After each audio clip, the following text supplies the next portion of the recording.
Hora de conversar com Mônica Bergamo. É possível que tenhamos hoje os últimos depoimentos da CPI da Covid. A partir de então, possivelmente teremos a costura do relatório final.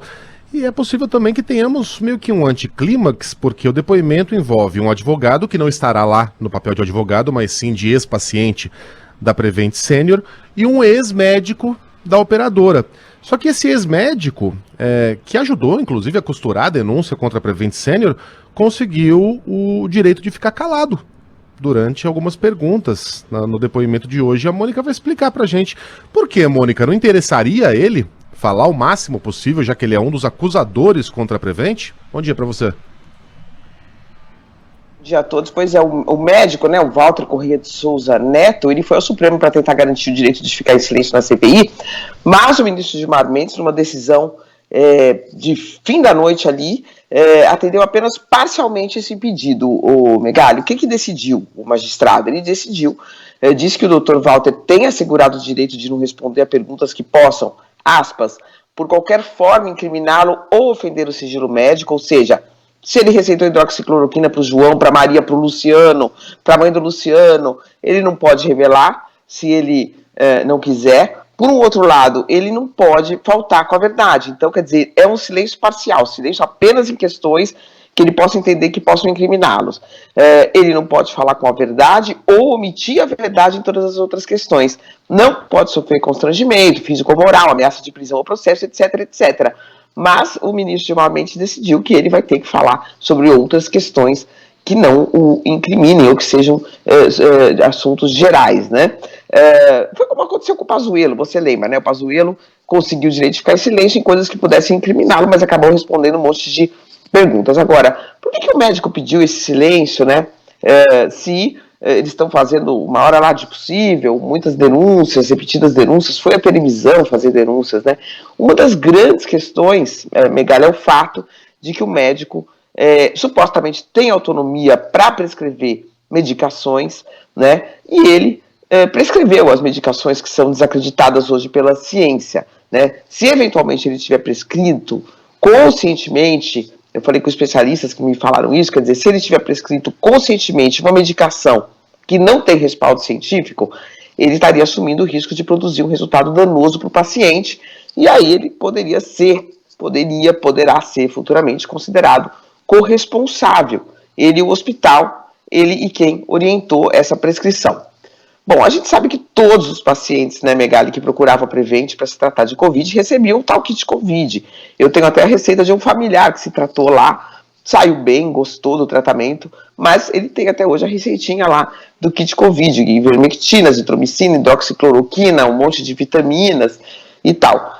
Os médicos afirmam que eram pressionados a receitar esses medicamentos, mesmo sem respaldo científico. A empresa diz que não é bem assim, inclusive está encaminhando documentos, receitas, prescrições, mostrando que os médicos orientaram os seus pacientes, assinaram essas receitas, receitaram hidroxicloroquina para si mesmos, para seus familiares. Tem mensagem de uma das médicas que faz as denúncias pedindo cloroquina para ela mesma, em uma mensagem, escrevendo a uma colega, perguntando se ela podia tomar a cloroquina, tomando cloroquina, portanto, né? O que diz a advogada dos médicos? Ela afirma que eles sim receitaram para si mesmos, para familiares, mas que isso só comprova que eles eram pressionados a usar os remédios, inclusive em seus parentes, quando os parentes eram segurados da Prevent. Então, que isso só conformaria a pressão. Mas é aí que são as questões polêmicas, né? Eles colocando a assinatura nas receitas, eles têm corresponsabilidade ou não? Né? Isso é algo que a justiça pode futuramente discutir. Portanto, ele numa CPI não teria o direito de não falar sobre isso, né? Quando eles participaram desses tratamentos, a ciência já tinha rejeitado esse kit, eles sabendo disso, mesmo assim, concordaram em receitar, quer dizer, repetindo tudo isso, pode um dia parar nos tribunais e, portanto, ele teria hoje já na CPI o direito de não falar sobre o assunto para não se autoincriminar. Obviamente, eles vão ser questionados sobre isso, né? Então, são questões delicadas e ele vai ter, sim, o direito ao silêncio sobre qualquer pergunta que possa prejudicá-lo judicialmente. Mas eu acredito, Megali, que vai sim ser um depoimento muito interessante, porque ele vai ser obrigado, acredito que queira falar sobre muitas outras coisas, sobre experimentos, sobre como eram as condutas dentro do hospital em relação a pacientes que que tinham muitas dificuldades no tratamento, que não respondiam ao tratamento. São muitas as questões. A gente, só para frisar e finalizar, é óbvio que a gente aqui, né, Megali sempre diz que todo e qualquer linchamento é isso, é um linchamento. Portanto, é tão ilegal quanto o que fez um eventual criminoso.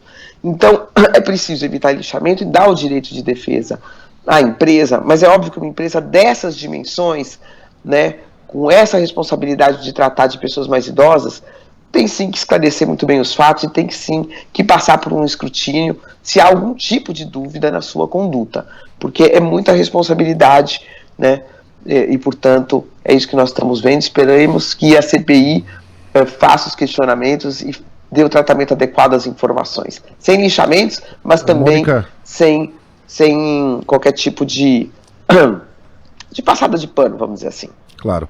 Agora eu fico besta e um dia a gente vai olhar para trás e tentar entender como isso aconteceu. Como é que o Brasil embarcou no bonde da cloroquina, né? E tá aí até agora, feliz da vida, como quem corre atrás da carreta furacão. Porque o mundo inteiro viu esse remédio, ivermectina, cloroquina, como uma esperança no ano passado. Pô, será? Aí foram feitos testes. Não funciona. Foi descartado no mundo todo. Ninguém mais fala de cloroquina. Ninguém. Só a gente que continua cloroquina.